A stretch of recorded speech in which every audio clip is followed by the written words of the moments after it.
Hello and welcome back to Day 3 of the Vienna Migration Conference 2020. I'm Hugo Brady, Senior Strategic Advisor at ICMPD.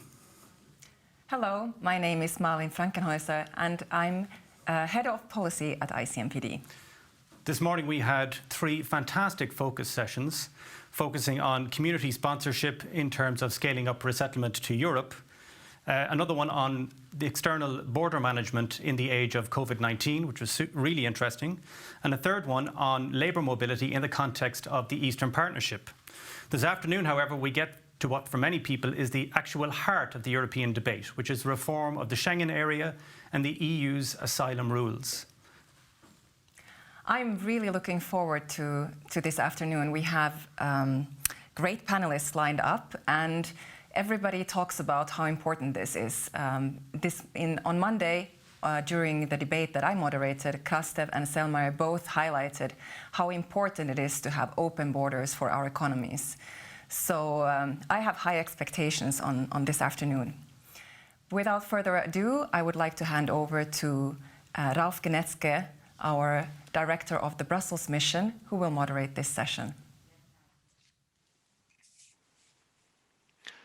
Many thanks to my colleagues in Vienna and a very warm welcome from the Brussels office of ICMPD.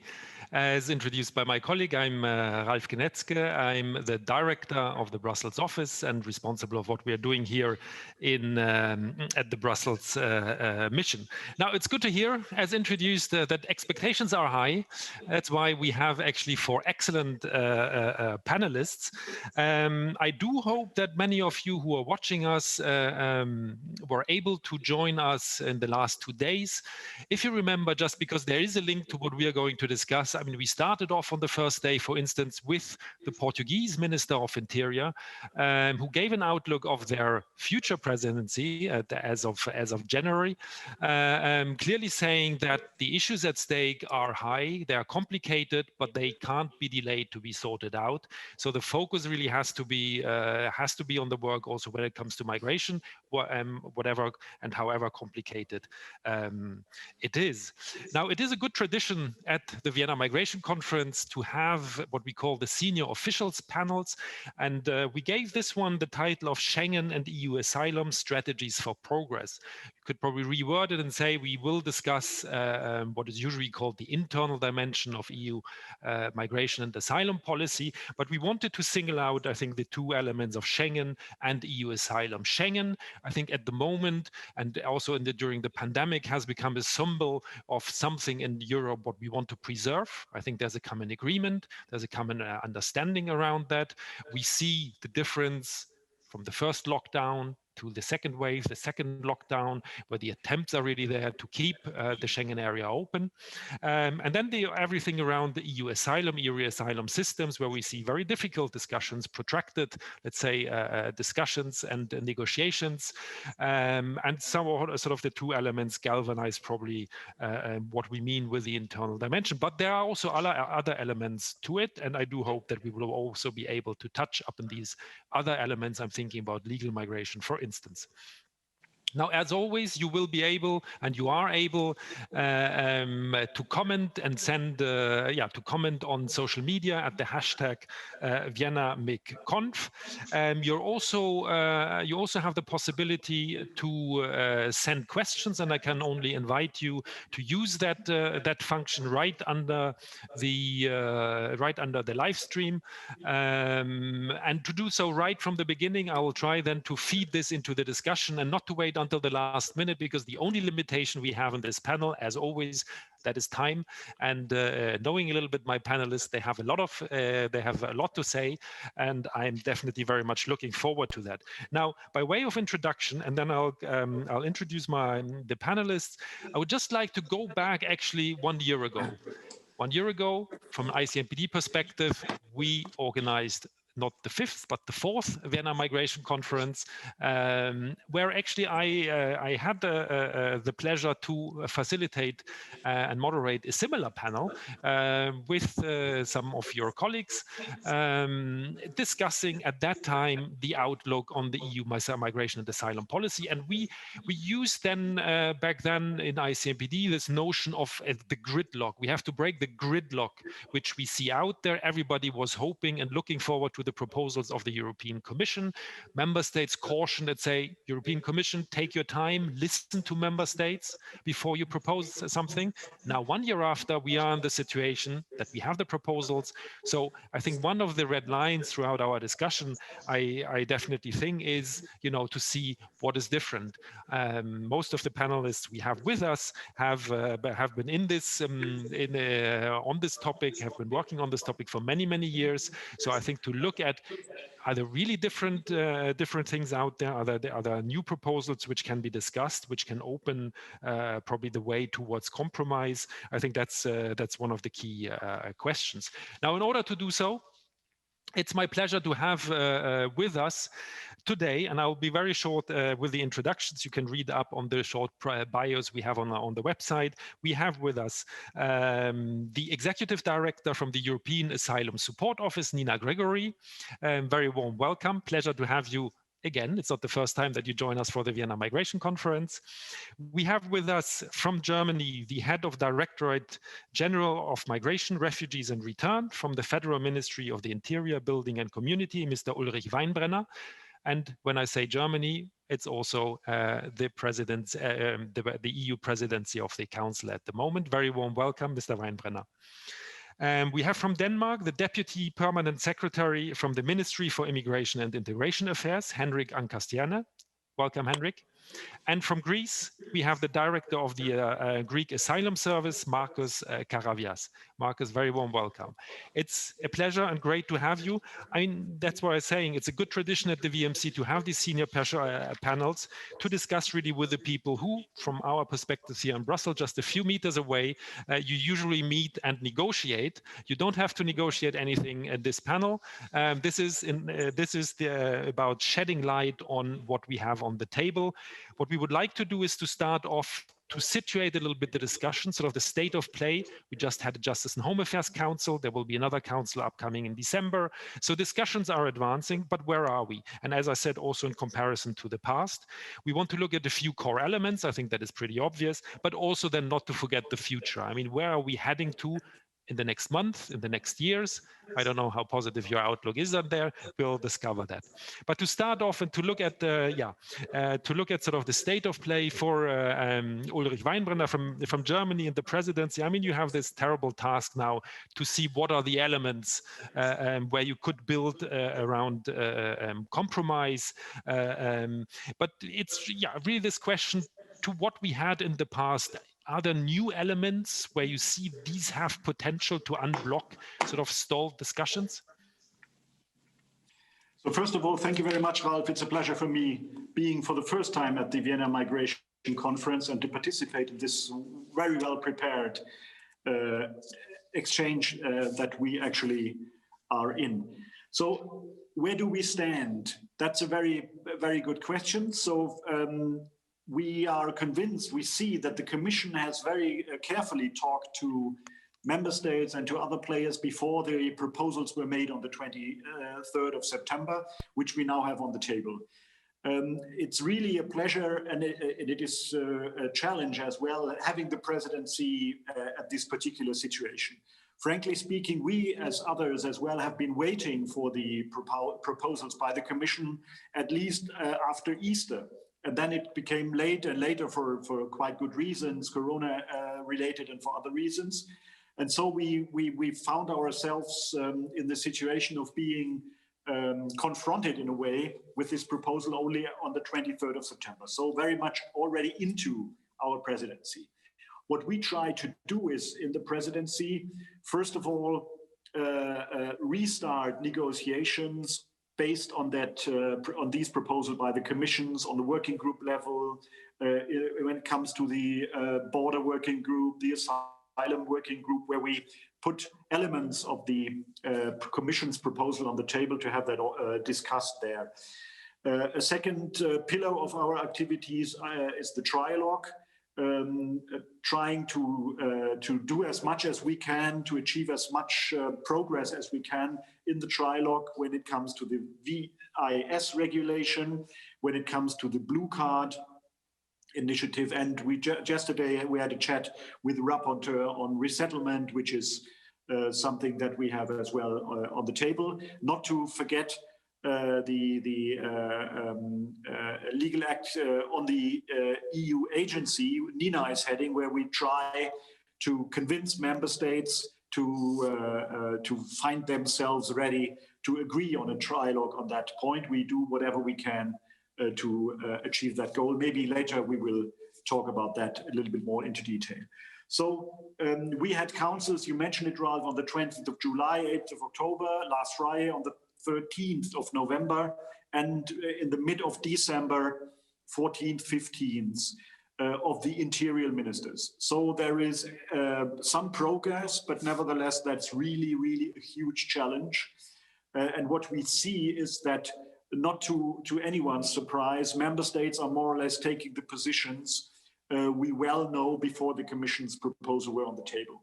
But on the other hand, what we see, positively speaking and seeing, is that there is really a constructive discussion, that all the member states are willing, based on the proposals by the Commission, to find a solution. So there is really some positive atmosphere in the Interior Ministers Club, if you want, although that is quite considerably hampered by the fact that we could not meet in personally, but only in video conference, which where negotiations and side talks, bilateral or multilateral ones, are impossible to use, which is a very important tool. So that's why Minister Seehofer, who is very actively involved in this subject, is planning to do bilateral and multilateral telephone calls to get even closer in touch with member states. What is our aim? Our aim is to have by mid-December, in the last Interior Ministers' Council, a paper agreed by hopefully all member states, which will be a common state of play paper. So something that we have already drafted, something where we have already been criticized at COREPER by nearly all member states, saying that we are too high aiming, that's too early to make some already political decisions or orientations, and that everything has to be done firstly examined on the working level. But we are nevertheless trying to aim for a paper which sets the stage for the further negotiations of that subject in the under the next presidencies, the Portuguese and the Slovenian and then the French in 2022. Because we feel at this stage that is something that we try, where it's really worth trying to put as much as compromise in that paper and to have as concrete as possible different positions by member states. That's really something that is challenging. And we try to really strike the balance between compromise on the one hand, but nevertheless do more than just doing a very, very abstract political paper that migration is something that has to be solved and that we have to work together and so on. So that is something that is very actively now carried out by the presidency to set the stage for further negotiations in the next presidencies to come. Thank you. Thank you very much for sort of setting the stage and really situating where we are, the moment where we're discussing, but also reminding, I think it's important to remind about the trialogues actually. So the many things which are actually going on out here in the, let's call the European Union machinery a little bit. But I think it's interesting how to describe, positive atmosphere, readiness for compromise. I would like to sort of link here and get then the views also from Henrik and Markos on that. Do you all? I mean, Henrik, you have been in this business, let's call it this way, on this topic for a very long time. I mean, everybody, all the commentators they always write about, yes, there is something more positive out there and so on. But do you have the feeling there's readiness for compromise? I mean, we know it takes time and so on, that somehow something is different from your point of view? Thank you very much, Ralph, and hello to everybody. It's a pleasure to be here. I think I'm a first-time panelist, so bear over with me. I do believe that, yes, there is some compromise to be found. I think the pact is really trying to find that impossible balance between all the views of all member states. It really is a serious attempt. I think, like when we discussed the pact, the predecessor to the pact, the package that was presented in 2015, there was quite some compromise at the end. It was, we were reaching out towards each other, and we're quite good at that in the European Union, I think, even under the most difficult circumstances. But I don't know, maybe the stakes were too high. The political situation then was not mature enough. At least we didn't succeed back in 2018. We ended up with some conclusions. And the reason why I'm mentioning these conclusions is that they're very important for everybody to understand the framework within which we have to reach agreement. Since in 2018, it was decided that any compromise on Dublin and Dublin-related issues such as relocation will have to happen in consensus. So this is our heads of states that decided this in 2018, and this was actually repeated again in 2019 in June when deciding on the future guidelines of this area. So this is our, how can I say, our sine qua non. This is the precondition within which we operate, and of course this makes this cooperation and striking a deal more complicated than normally. In fact, I think that speaking from my experience from last time we negotiated these files, I think it makes the issue of mandatory relocation a non-starter, to be honest. This is the issue that sort of ended up being blocking every sort of agreement. So I know that the sponsorships are not exactly the same as mandatory relocation, the return sponsorships, but there is some mandatory elements to it. But let's leave it a little bit up for discussions in working groups. Let's be sure we understand exactly what the concept implies, and then work up through the normal levels of the EU. Let's go to the strategic levels, to the ministers, maybe go back to strategic level. It will take time. Things need to mature. There will be no fast compromise on these things. I think the perspective in time is, if we're happy and lucky, 1 to 2 years from now. And I'm not trying to be pessimistic. I think maybe this is even an optimistic assessment.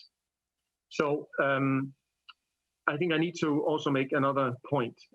Any common asylum system in Europe needs to have a common strategy and a common set of rules when it comes to the prevention of abuse.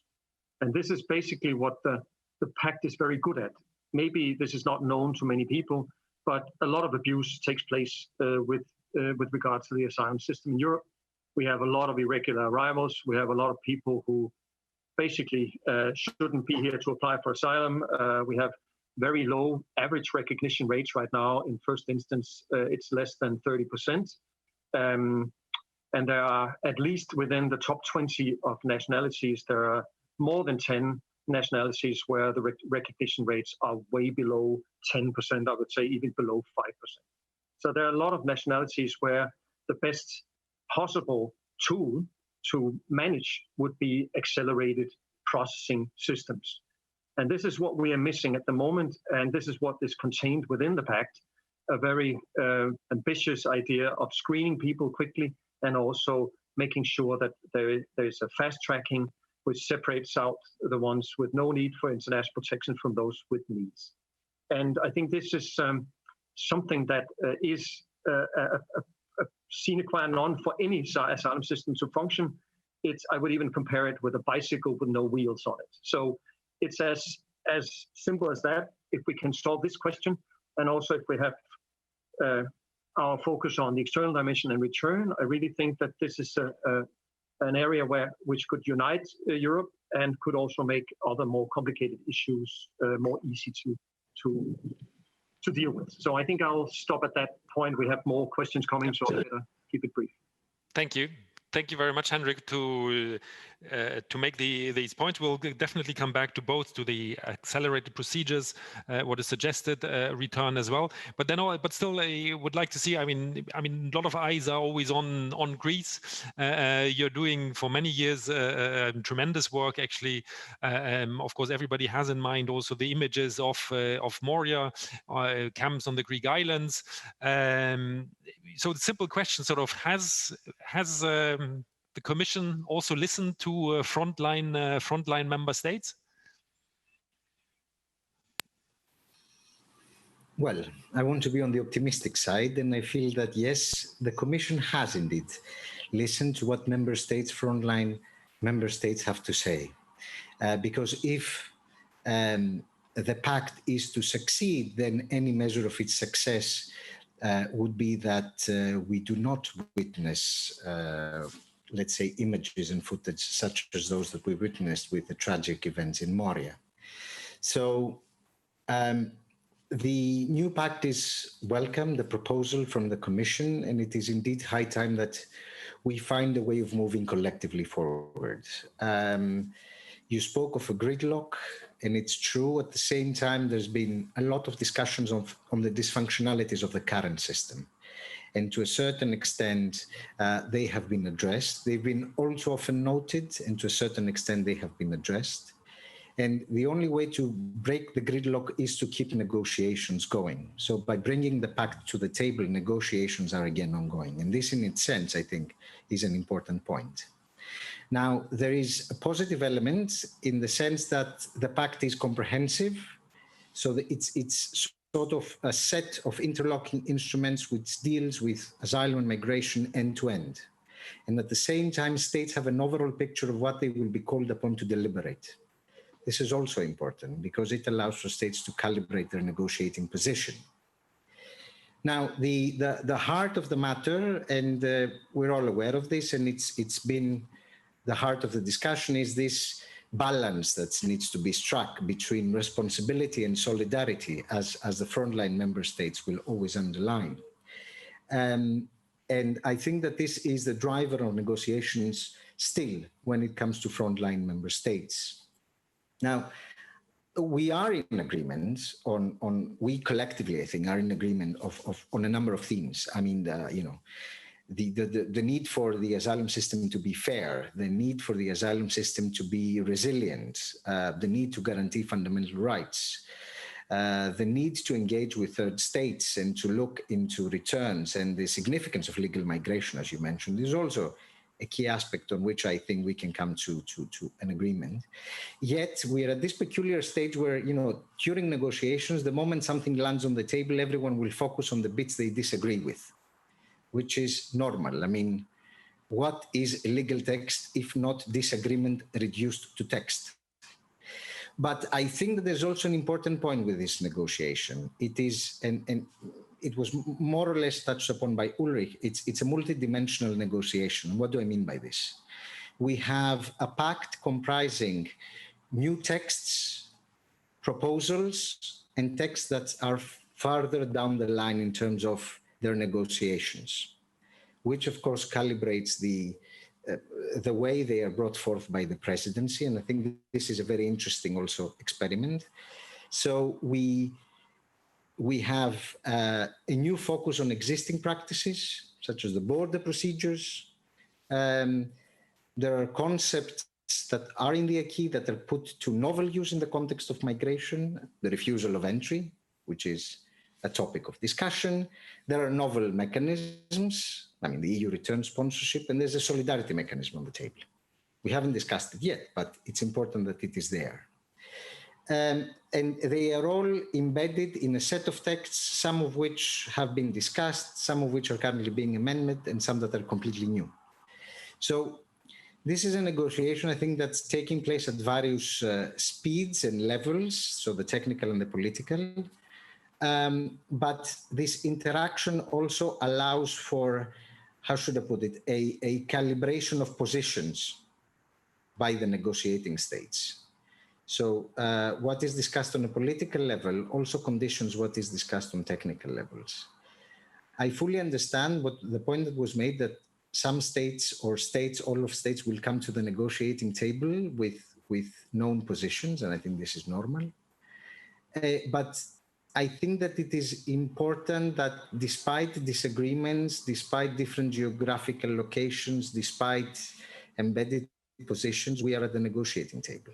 And I think this is the key message to take away here. Of course, we will have a chance to discuss also later on. But I want to remain optimistic that a compromise can be achieved, because a lack of a compromise necessarily means moving forth with a system as is, of which we are all aware that it has dysfunctionalities. So it's a very opportune moment to look to the past and see how we can move forth on the proposals of the Commission with a light of, with let's say, an understanding of the need for compromise, but also for empathy between member states, where all member states realize the position and the particularities of the member states around the negotiating table. I think this is very important to bring this pact forwards. Thank you. Thank you very much indeed. So, I mean, it's really interesting. We're not only discussing actually the topics at stake, but also actually negotiation dynamics. I mean, that is a crash course on how the European Union actually works, and what it means to get together 27 national administrations. And in the end, I would say that is actually the beauty of the European Union. But that's a different topic. Nina, you have to work with what Markos called a dysfunctional, or I mean, a system with dysfunctional elements. I mean, your agency is still called the European Asylum Support Office. Do you see elements in what is on the table which point into the direction you want to go with the agency you are responsible for? In terms of deployment of experts, while preparing for the panel, I looked at what your plans are for the next year. I mean, it's impressive about sort of doubling, staff in countries you are working and so on. Do you see elements which would, despite all the negotiations ongoing, which will take still some time, that you see elements which make a difference? Yes, thank you. Thank you, Ralph. First, of course, I would really thank also Director-General Spindler-Legge for the invitation. Of course, I'm really happy to participate each and every time in ICMPD Vienna Migration Conference. It's a really great opportunity for us to discuss openly the things that are very relevant, important in migration, and really, it's an honor for me to participate in this very distinguished panel with the panelists of my long-standing, I would say, colleagues. So thanks again for the invitation. Indeed, I would say that a lot of things have been said also from the side of the colleagues, but let me reiterate 5 elements that I see as crucial in the pact that Commission has proposed this September. It's true that, of course, those elements that I will bring on the table, because that probably, I mean, in a way that I will try to also, reply the question that you asked at the beginning, Ralph, and what is now the difference? So what's the difference when we talk about the package as such? What is the difference between the pact and the current, common European asylum system that we have and we are implementing, and where are the positive, challenges that we probably can envisage, or we can address with the new pact. I think the 5 elements that I want to bring on the table are definitely starting with, external dimension that the Commission put on the work on the table of the member states, but also of the parliament at the end of the day, of course. I think when we talk about the real operational cooperation with non-EU countries, and this is one important element in the pact, I think the new element here is that the use of the tools that we have are more promoted in the new package. And I think this is something that it's really crucial, also from the perspective of our agency, because I think that when we talk about the external dimension of migration, and you know that very well, because this is also let's say the work of ICMPD, we haven't used enough the tools that we already have at our disposal. So this is something that I think should be promoted, should be taken into consideration when, of course, this is negotiated. Then the second point, our element that I want to mention is, of course, the management of the external borders. And here I see two different things that are important. One is, of course, the proposal of the so-called screening regulation, and the second is the proposal of the common border procedure. It's true that those elements are used in some of the member states, but they're not, let's say, common to all of the member states. We did in EASO analysis on the implication of the border procedure as we speak now, currently, and we only see that in 6 member states this is used, but not broadly. So I think this is the element that really can and should enhance efficiency and effectiveness of not only, let's say, the border procedure, but the asylum procedure as such, and should be interlinked with the return. And this is something that the Commission did with the proposal of the pact. The third element that I would like to mention is the Asylum and Migration Management Regulation. In this respect, I think that this really is an element that can bring the creation of a governance system which would bring the member states together. I think it has the elements that goes beyond only Dublin regulation. There are elements inside that can really facilitate the management of migration as a whole. And I think that's why I see it as a positive thing. Fourth, I mean, very important one is definitely the new solidarity mechanism. Here, I would only say that the difference or the new element that I see from, let's say, the previous one, when we talk solidarity, is that, of course, there is not a question of if solidarity should be in place, but there's the question of how this is shown. And I think this is a huge difference, because I don't think that if is question anymore, and I'm glad to see, of course, my colleagues nodding, because I think this is going to be definitely the most important part in political, but also other negotiations. So it's good that we now try to answer the question how solidarity should be implemented, and not if anymore. So this is, I think, important. Plus, I would say the last element, this is the, let's say, the new proposed crisis regulation. I think this was something that was really missing in the old common European asylum system. We did have, let's say, old temporary protection directive, but it was weak. We didn't include the elements that are needed when we talk about the crisis resilience in the level of the European Union, and this is something that is important. I'm just 2 words. I'm happy that the German presidency took over step-by-step approach. I think this is the correct, in a way forward. I do hope that they will manage, as Ulrich said, that they will manage to have, let's say, a political notion of the elements that should be, in a way, discussed further during the, of course, Portuguese and Slovenian, and also then further France presidency. And last but not least, I really do hope that with this step-by-step approach, also the new regulation for our agency, so new European Asylum Agency regulation, would be adopted as soon as possible, because I think we need a new agency, and I can talk about that when you give me the chance next round. Thank you. Thank you very much. Very clear. We'll leave the external dimension to our colleagues tomorrow for their senior officials panel, but for the other points, very clear. And you all gave the introduction to discuss now the various points, I think, a little bit more in depth. And I would like to start, which was, pointed out by you, Henrik, as well, very much. We need the, quick procedures, return, to have a credible and viable asylum system. And there are definitely, it's very much debated, it's put forward,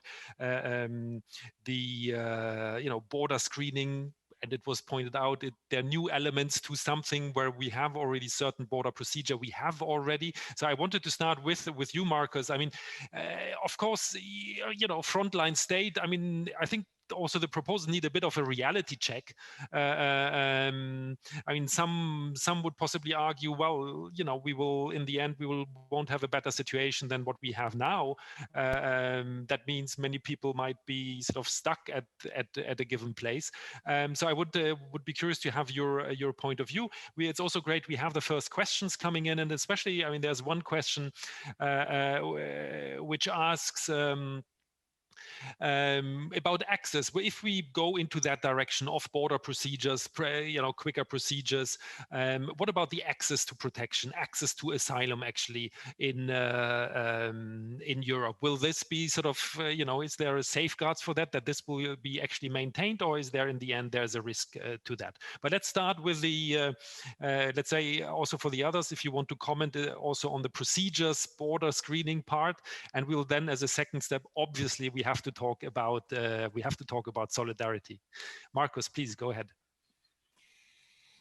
Now we come to the negotiating table in terms of border screening procedures with amassed experience. What do I mean by this? On the islands, we are already implementing a composite multi-actor procedure, which involves Frontex, which involves EASO.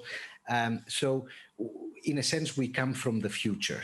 We know how this looks in practice. And I think a reality check is important.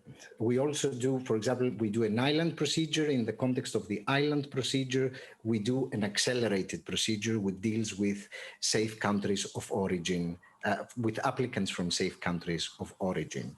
And at the same time, up until March, we did returns to a third country, namely Turkey, under the EU-Turkey statement. Now, from the perspective, from Greece's perspective, the key aim is that the proposed processes and procedures unfold in a manner which guarantees swift and fair procedures, the resilience of the system, and the safeguarding of fundamental rights. And when it comes to border procedures, and I mean the screening and the border procedures, the key factor to be taken into account, of course, is the size and composition of the flows. So indeed, what Henrik said is the overall picture in Europe, but if we look to the composition of the flows in Greece, it doesn't quite square in the sense of the percentage of applicants we come from countries that would not be easily described as safe. I mean, collectively by Europe, there's a certain number of countries that are seen as safe in safe country lists. So the size and the composition of the flows is important. I'm raising this because one of our concerns, for example, is that we want to avoid overcrowding, which was the situation on the islands. So if we see a sharp increase in the number of arrivals, we will see an increase in the number of applications and a prolonged processing time, potentially. And under the new proposal, the idea is that the processing takes place at the border or in proximity to the border. Now, there's a safeguard clause stipulating that if you come to your capacity, the applicants can be transferred, for example, to another location. And here comes the catch from our perspective, that applicants under the current reading of the EU-Turkey statement, if moved from the islands, are non-returnable to Turkey under the current reading of the statement. So what we need to do is process in the context of a border procedure. We already do that with the support of EASO. This year, we've seen a sharp increase in our output, in our productivity. We need to do that swiftly and fairly and let people know whether they deserve protection or not. But then comes the catch. Border procedure, I mean, the screening and the border procedures, they make sense when return is an option. Because I can tell you that, for example, we can do a very great number of interviews on the islands. And the question is, what comes next? The appeal stage comes next. Let's say that they uphold a negative finding by the Asylum Service. What's next? Because if you don't have an option of return, then, I mean, this undercuts the idea behind a border procedure. So you can keep as the text says, or you can detain someone for a certain period of time whilst removal arrangements are implemented and with due diligence. So if this is not an option, what happens? Now, the border procedure, I don't necessarily see the border procedure as conditioning access. What do I mean by this? We've had thousands of applications lodged on the islands whilst we had the border procedure. I mean, the fact that we have an island, let's say, procedure on the 5 islands with hotspot does not mean that we do not register applications. On the contrary, Lesbos registered 22,000 applications in 2019. So I think that we need to be aware of what it is that, how it is that we want to go about it and what it is that we want to achieve. And it is true what Henrik said from the perspective of a country that has a certain composition in its flow, the border procedure can act as a safeguard. Mm-hmm. From the perspective of a country that does processing on islands, the situation is a bit more complicated, especially when these islands fall under the EU-Turkey statement. Mm-hmm. So we do border, but we want to do border efficiently in a way that does not lead to overcrowding. But the factor that comes into this discussion, of course, is returns. Mm-hmm. Effective, efficient returns, which in the context of our island procedure means returns to Turkey, which, as you know, are not taking place as of March. So I would say that this is a sort of the reality check. Or, I mean, Cyprus is not present on the panel, but the Cypriots would say the green line is not a border. So it's a different problem that they are facing. So the idea is to have a border procedure which is swift, which is fair, which links potentially to a border return procedure, but this then should lead to return. So to a certain extent, we're doing it, but then we need to think of the modalities coupled with the refusal of entry and see what the legal implications of this is. Mm-hmm. Because the refusal of entry does not mean not safeguarding fundamental rights. Transit zones are within the jurisdiction of the state. Rights have to be guaranteed. Mm-hmm. The same goes for a zone of refusal of entry, which practically in the Greek context would mean the whole island. I mean, we'll turn into this kind of refusal of entry location, or at least the reception center. Can I? Please. No, let me step in. No, thank you very much indeed. I would like to bring in Henrik. I mean, you started the discussion, and I would really be curious now. Do you see the point about, the risk of overcrowding? The specificities of course, the islands as a location of, for refusal of entry. And what's your take on that? Oh, I mean, everything becomes more interesting when you bring it down to reality and to actual situations. So, of course, the Greek situation is a very special one. Up until March, as Markos said, there was a real possibility of readmission under the EU-Turkey statement. And I believe every single member state of the European Union, including Schengen associated states, would do everything they could to reinstate this possibility. If there was any possibility to do it. I mean, it's not seen as something stationary or static. It should be seen as something temporary.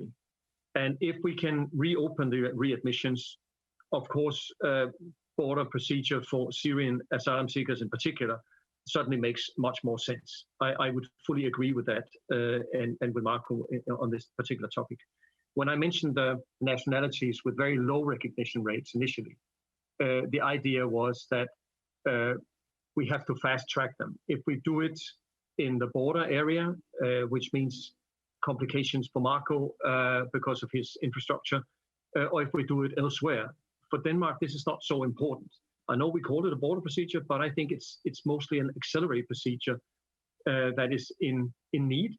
And of course, the return element is so how can I say, is so important that we cannot only talk about border procedures it's not an island. Border procedures is not an island. It's just a link in a very important chain.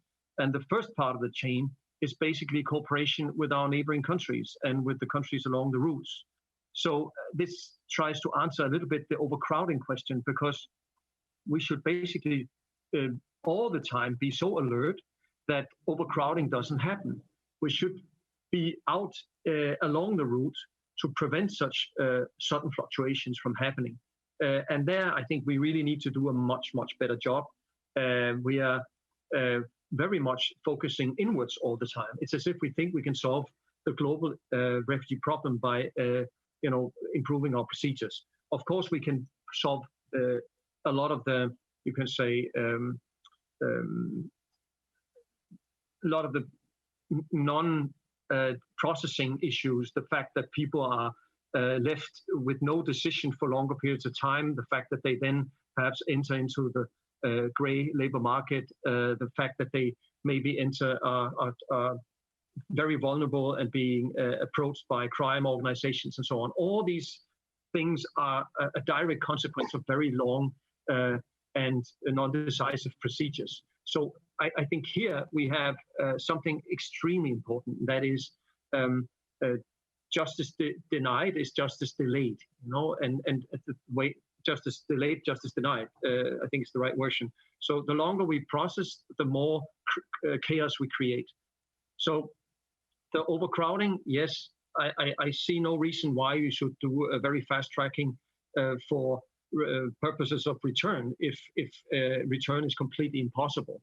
On the other hand, it does still make sense to process, you can say, simple and non-qualifying cases quickly. You have to have some sort of acceleration for cases that shouldn't be in your system in the first place. So no matter whether you can return or not, but whether you have to maintain the presence of these people on the islands or not, it's complicated. Of course, you can't do it if overcrowding creates dangerous situations or turmoil or creates aggression, and these are very important and very sensitive issues to deal with. Yeah. So I'm fully attentive. I'm just looking at my screen because there's more questions coming in. There's one coming in because let's stay for 1 more minute, 2 more minutes. Nina, I would like to hear you. Because, I mean, for procedures, that's what your colleagues, your staff is working on, accelerated procedures and so on. We will actually also have a focus session right after this panel, even, just discussing only accelerated procedures. But so there's one question coming in, we'll say, how can the proposed accelerated procedure work in frontline states when most migrants arrive undocumented and returns for migrants who do not qualify for asylum are difficult? I think that was actually, this link with return was just made. But Nina, I just would like to hear you also a little bit on your work on how your view on the procedures question, and also with the outlook. I mean, what would make the new the future status what would it make better for your work? And then afterwards, possibly time is flying, unfortunately. Ulrich, if we can transit probably to the question of solidarity, I think that's we should talk a little bit about that. But Nina, you first. Yeah. Okay. No, thank you very much. Indeed, the question of fast and efficient procedures, this is something that I think we as Europe were not able to tackle, let's say, in this quite short history of creating our common European asylum system. I mean, we should not forget that this, comes from 1999 when Tampere conclusions were adopted. So we didn't have, it's quite unique, our asylum system in the world, if you compare it, because it is still multi-state system. So that means that we needed to adopt in quite short period of time, but I think we did a lot of progress. And I think that now with this new proposal from the Commission in the package, I think that the member states and the Parliament as co-legislator, they really can, they have a huge opportunity to address the efficiency of asylum procedures. I think this is, I would say, the chance where, in fact, because of the proposals of the Commission, of course, this can really properly be discussed and also, in a way, I hope positively negotiated. When we go to, let's say, to the work on the ground, as was described by Markos, and I'm really, really happy that indeed we did a huge progress in Greece with good cooperation. And I need to thank him here, of course, also to the Greek authorities, because you can't believe, I mean, how really efficient the procedures can be. But then you need to, in a way, manage them to be, in a way, fast and efficient. And then you need to have the proper tools. And the tool, when we talk about the accelerated procedure, that's a tool. You can implement the border procedure, as far as the screening, let's leave aside, but the border procedure in a correct and legal way with all the, let's say, rights of the asylum seeker to be protected, but still can be fast and efficient.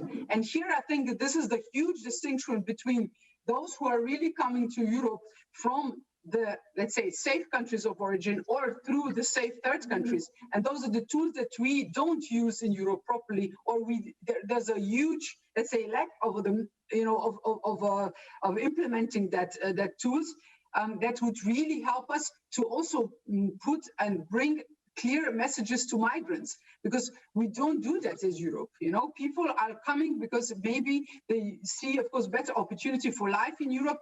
And yes, some of them for sure, they also, they need to escape from war and difficult situation. But I think our messages should also be clear to traffickers and to people who are arriving. That means that, you know, if we could manage to have fast and efficient procedures on one hand, that's also the messages would be clear.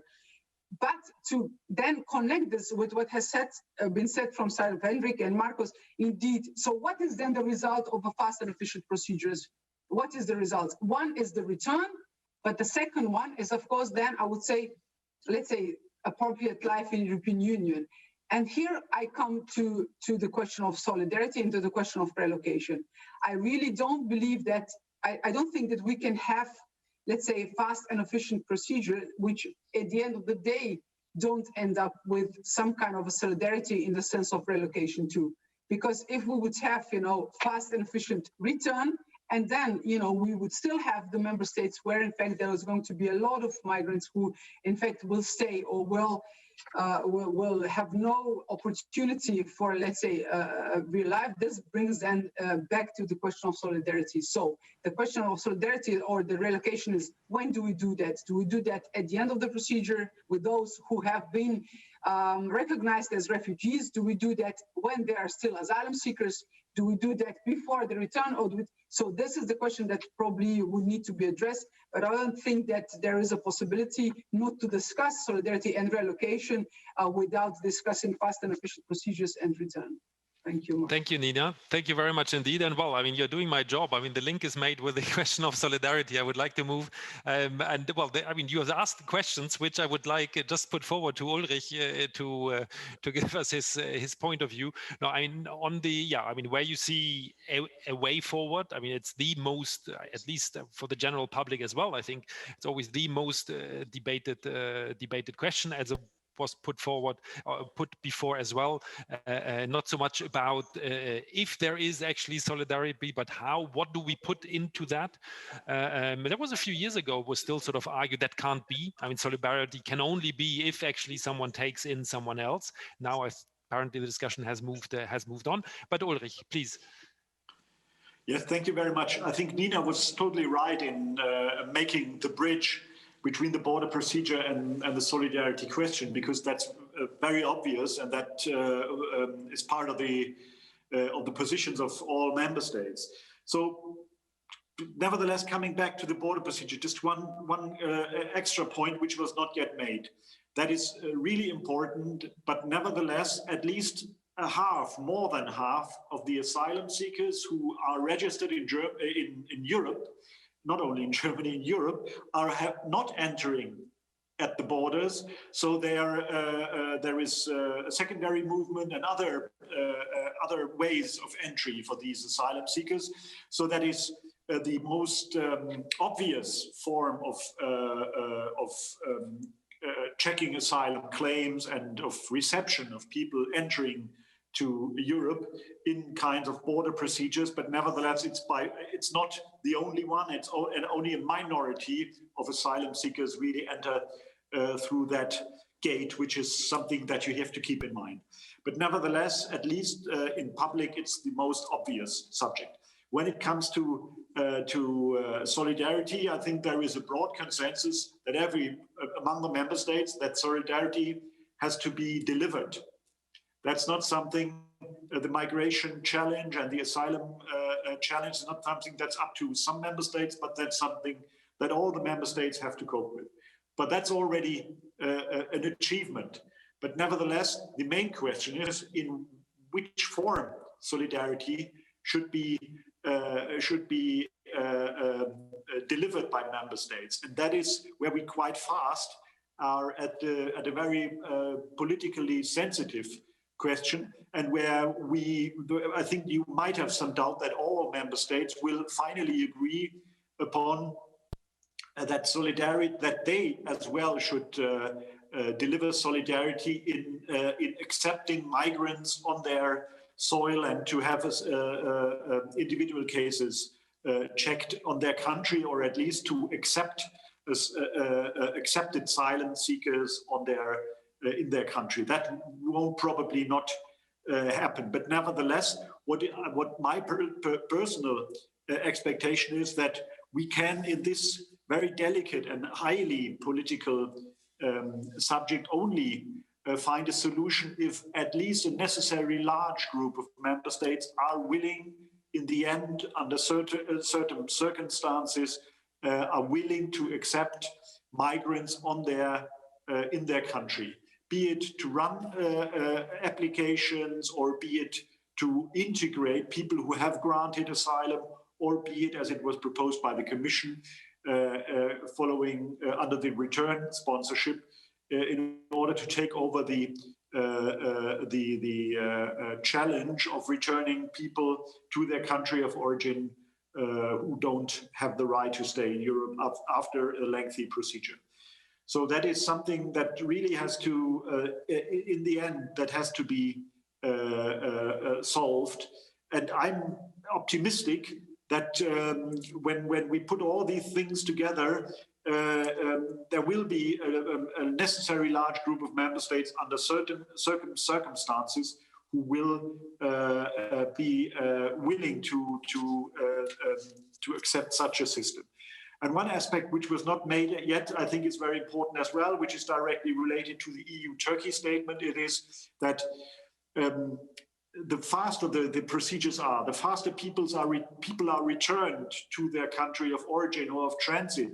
The idea is that the less large the number of the group of people are who risk their lives, who pay a lot of money to traffickers and try to make their way to Europe. So there is a direct linkage, and the better we are, the less large the number of people will be who abuse our system, which is actually in most cases still what we have to concede. Thank you. Thank you. Thank you very much indeed. I would like to follow up with Daskavi. Henrik, do you see that the strong link which was made between, sort of border procedure, of course, with the need for return, but imagine that, return is happening, but still those we are taking in, and then we need an expression of solidarity, basically, and then the pledge to the other member states. We have done all the procedures, quick, fast, everything which is asked from frontline member states. Do you see there the case, and then actually relocation is the option? Well, I have to step back a little bit here, because for me personally, and also for my government, solidarity is about providing assistance to a country under pressure, and whereby this assistance will help reduce the pressure.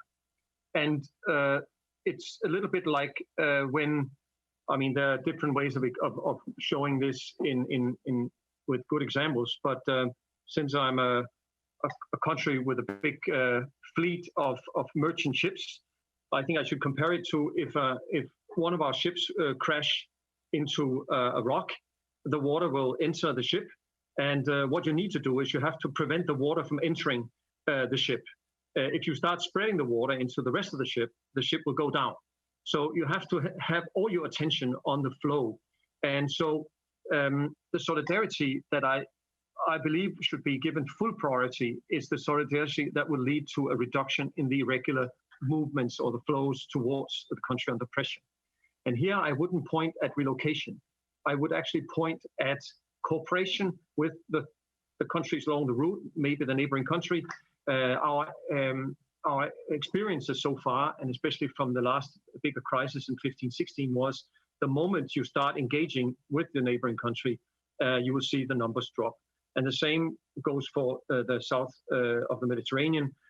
So this is where we should have all our focus. And when we talk about external dimension, it's such an easy 2 words to mention, but you have to break it down into both geographical areas, but also topics. So firstly, you have to look at the regions where the nationalities that are flowing towards Europe are hosted or are nationals. And there you have to improve whatever you can to manage the situation of that region, the region of origin. And secondly, you have to also look at the countries along the route. And what do you need to look at? Well, first of all, you need to look at livelihoods. What are the real reasons for people traveling? Do they have access to a fairly normal life? Do they have perspectives for the future? A lot of refugees in first country of asylum only have limited access to such possibilities. And that makes them move secondarily. In transit countries, it could be real issues of trafficking, real issues of smuggling. So you need to help authorities fight these issues. Also, it could be lack of infrastructure when it comes to asylum processing and return processing. So these are the 4 areas where you need to provide assistance. So border management, return, asylum, and smuggling management. So these are 4 areas of needs where we need to be much, much better at locating the needs and gaps, and be much, much better at also identifying the partners that need to operate also in the vicinity of Europe. And I really think that our agencies who are professionalizing themselves these years, and I really think, and I forgot to mention this, Nina, I think that EASO, and also, of course, because of your all your efforts, Marco, in Greece, that your efforts there really proves to everybody that when we work together professionally, we can make a change. I'm so I'm so astonished by the fact that you have managed to bring down your enormous caseloads over the past 6-7 months. It really proves that even under the most difficult conditions, you can succeed if you are professional and if you are working together and if you invest all the expertise needed. So that's the second area of solidarity. I really think the agencies along the routes, but also upon arrival in Europe, should play a much bigger role. They are already making a big role, and this again argues so strongly for the step-by-step approach. Why are we holding back the agreement on the asylum agency? This is one of the most important contributions of solidarity, and especially for those countries that are in most need. So I have no argument for not pushing forward this particular file. Now, when it comes to finally, and it's been a long talk without approaching solidarity, I think, and relocation. I think relocation was used a couple of times in practice. You remember back in 2000, I think 99, 2000, with the Kosovo crisis, we did 91,000 resettlements out of Northern Macedonia in less than 6 weeks to 32 countries. It was a brilliant exercise that really showed a lot of solidarity to Northern Macedonia. The circumstances then were really, really, really complicated. There were so many people arriving in Northern Macedonia. There was a spillover. There were risks of non-refoulement. There were risks of people getting hurt and everything. So this was the right measure at that particular time. Now, I don't believe in that, like an automated system where if somebody is a little bit under pressure, you automatically remove people to other countries. I think this could be a pull factor. I hope, I would say you could probably design a system in a way where you would diminish the pull factor effect to an absolute minimum.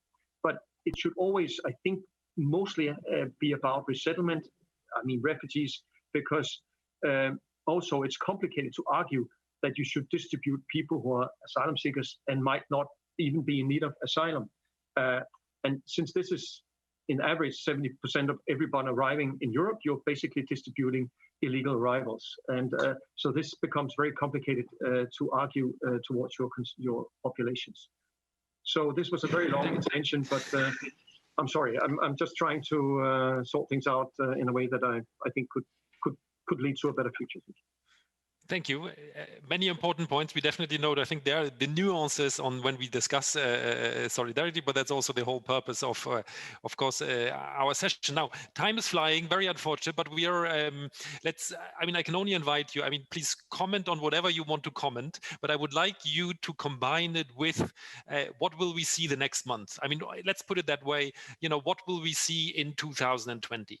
I think it's pretty clear, it was made the point in the beginning, we'll see, more presidencies. I think someone said at the beginning it might even go for another 2 years or 1 or 2 years or 3 years. But also, I think what is very interesting, also the practicable. Are there other deliverables actually which we will see, which are important for a functioning European system, then other than legislation? In the past, we spoke about legislation fatigue. Will we see other topics actually being very strongly 2020 on the agenda? Schengen was put by President Macron from a security angle actually back, strong on the agenda. The Commission wants to come out with a plan. So whatever you say right now, it has to be short. I'm very sorry, we have to finish at 45. I have to hand back to so Markos, if we start with you, then Ulrich, Nina, and you have 30 seconds in the end again, Henrik. Thank you. What we will be looking in the beginning of 2021, further continuation of an ambitious relocation. 2021, thank you. 2021, the continuation of an ambitious relocation schedule initiative. And I would like to thank Ulrich as a representative for the presidency, because the presidency took the lead in calling for a relocation in Morocco. And it's very interesting that whilst we're discussing relocation, we have pledges from states willing to relocate beneficiaries. So we're doing something completely novel, also in cooperation with EASO. And I think this is an important point to make. There is a relocation of unaccompanied minors, extremely vulnerable asylum applicants and beneficiaries as we speak, based on pledges of states. So solidarity is now, and it's here in the form of relocation, but it does not mean it is the only form, but it does not mean it is something in the future and it's something out of reach. It is something that is happening. So this is an important point.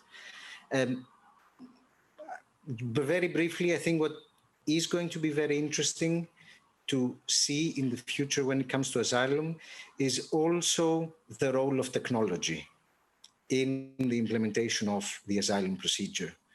We are already spotlighting practices across Europe, remote interviews, digital management of cases. It pops up in many of the member states. It's important to keep people safe from COVID, minimize transfers, see how we can be effective in this quarantine condition. And I think that exchanges on this in the near future would be essential. Exchanges between member states, also with EASO, to also think of how to operate in the context of a pandemic. This is also an important point to make. And of course, exchange of best practices among member states. Thank you very much for this very fruitful discussion. Thank you, Ralph. Thank you, Markos. Thank you. Ulrich, please. Yeah, thank you. So what is sure for 2021? So there is sure that there will be the Slovenian and the Portuguese presidency, and it is sure that through a large part of the year, there will be the COVID crisis situation still be very valid. And I think that is sure as well is that the consequences COVID has on the socio-economic situation in a number of countries of origin and transit are really great, and the situation is quite dire there. That is something that we have to face, I think, for the next year. There will be more migration to Europe, I'm quite sure about that. We do not know which ways it will take and what the European answer will be. I don't think that we will, by the end of 21, already have a European answer at hand, that we have already struck created a compromise in the challenging question we have. And I belong to the people who think that migration is the most complicated subject we have on the table in Europe. It's more complicated than the midterm financial framework and the Green Deal and you name it. I think it's the most complicated subject. And I think we can only be successful in 21, by the end of 21, maybe beginning of 22, if we have a group of countries together who are going through the process in the spirit of compromise and looking at the overall European interests, and who are willing to have that really complicated subject solved, and who do not stand in the way of a compromise and who show a certain flexibility. And I think at least we need 22, 25, hopefully, of the member states who more or less belong to that group, because they feel that otherwise the pressure will be higher and the problems will even get bigger, and Europe will not be able to find a reasonable solution to that. Many thanks as well on this outlook. Yeah, as I said, time is flying. Nina, your outlook on 2021. Yes, I will give 3 points. First one would be definitely COVID. I think that still we will be burdened with that, but I'm as optimistic as Markos, because I think that during this period that we faced COVID, we really did use a lot of new technologies, new things that we will continue to use even when we are going to be in a far away post-COVID period. I need to say here out and loud that in Greece, we are doing now currently only in one spot, so only in Lesbos, we are doing now currently per day more than 100 interviews remotely. So I think this is huge, huge success. And I think this is something that we will need to, in a way, spread all over Europe. So this best practice that we are doing in the first line member states as the agency together with the authorities, this is something unprecedented. I do agree that this will continue, and hopefully in a positive manner without COVID, of course. So the use of new technologies. Second point that Markos mentions was relocation. Indeed, how really paradoxical. Huh? This is that's the biggest dispute in solidarity, let's say, debate on a political level. But so the relocation is being done in 3 cases. Marco mentioned 2. So unaccompanied migrants from Greece, relocation. Then, of course, the acknowledged refugees, but also the relocation after post-disembarkation, which is happening in Italy and in Malta, and we are supporting that. So this is something that is already happening on the ground. We still don't have a political solution, or let's say acknowledged solution on that, but it's interesting to observe, right? And then the third point that I want to mention is, of course, definitely our regulation. This is something that I really do hope that we will manage to push through, and I really...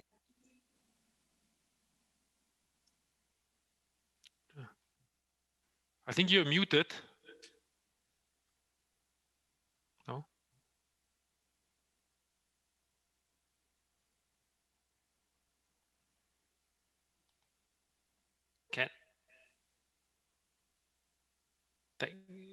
I would need a sign if anyone hears me. Okay, because I couldn't hear the end of what you said, Nina. But anyway, it's almost at the end. Henrik, I promised you 30 more seconds. Okay, I'll speak as fast as I can. Listen, I totally agree with what was just said by Nina. These are 3 extremely important points. I would also point at 3 points. We have 2 tracks. We have a legislative track. It's going to take 2, 3, 4 years. I'm ready to wrap it all up in 25 when Denmark takes the presidency. I'll do it the 3rd time, no problem. But in the meantime, we have to do something. We have to have an operational track. That track includes something along the migratory routes. It includes agencies. Also, a good example is so right now North Africa. We're supporting that. We also need to support member states at front lines. We can do it. We're getting more and more professional. The examples of Greece, Malta, also Italy shines out. Also Cyprus now getting a lot of focus. And then finally, we need to do something on return. let's get ourselves organized. We need to have full focus. We have to have top-down management of this issue. We have to have full coordination in Commission and also at national level. We need to have a budget so we can, set in motion the right projects to ease negotiations, and we need the right method. Let's start small and then expose and informal and maybe also confidential, and then expand from there. But thank you so much.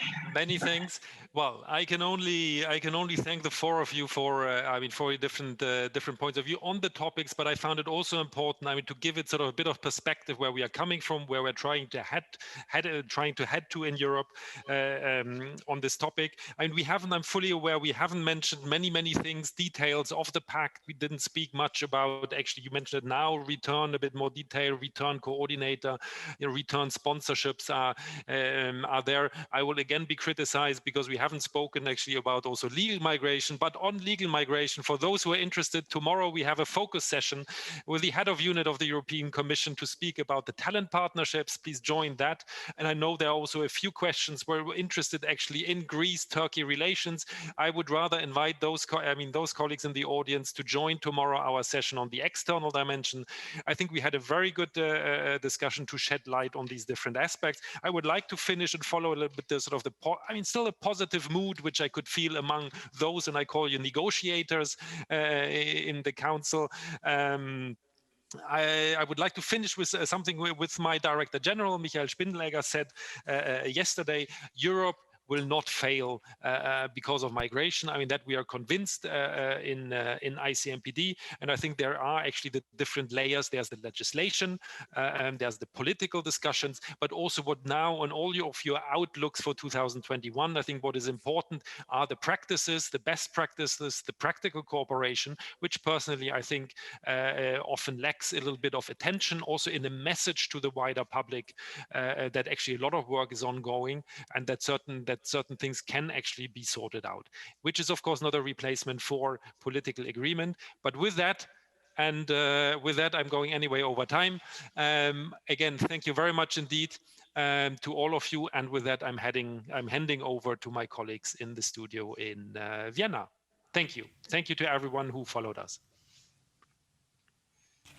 Thank you so much, Ralf. That was a very interesting panel that could have gone on for hours, I'm sure.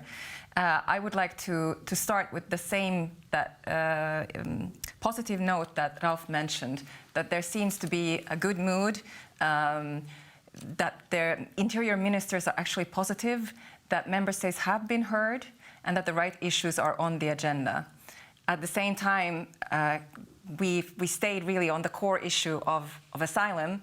We didn't really venture into Schengen at all, and that just shows that unless we make progress and we achieve some concrete steps forward on a common protection system, we can never also fix Schengen, so to say. And also that there were so many issues that become more complex once you start drilling down into them. Ankerstjerne mentioned that it gets more interesting when you get local. It certainly gets more complex as well.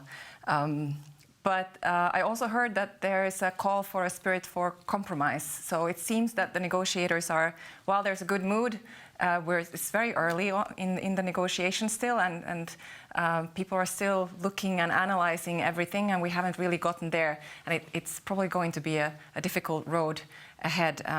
What do you think, Hugo? What did you hear? Well, of course, I broadly agree that it was a positive. I was struck by two things to start off with. The first is that these are very, very senior officials. These are direct negotiators in the actual negotiations. So from the positive atmosphere, I really take it that they all know each other for years. They are very good friends as well as colleagues and so on. But we're still in the politeness phase of the negotiations. In other words, scrutinizing the proposals of the Commission. The German presidency is working very hard, but it is working up to the end of the politeness phase, which will be on the 3rd and 4th of December at the Justice and Home Affairs Council. And all of these speakers today are one step below ministerial level. So, in other words, they could hardly be more influential in the discussion. And I think that in the 3rd and 4th of December, the German presidency wants to adopt basically a political declaration that says this is how we're going to end this interminable for some people 10-year, for some people 30-year debate over a very simple thing. How do we do the procedures at the common borders of Europe? And I thought maybe a little bit, I resonated, I must say, with Henrik's point that it's like we turn inwards in Europe when we are faced with a global migration crisis.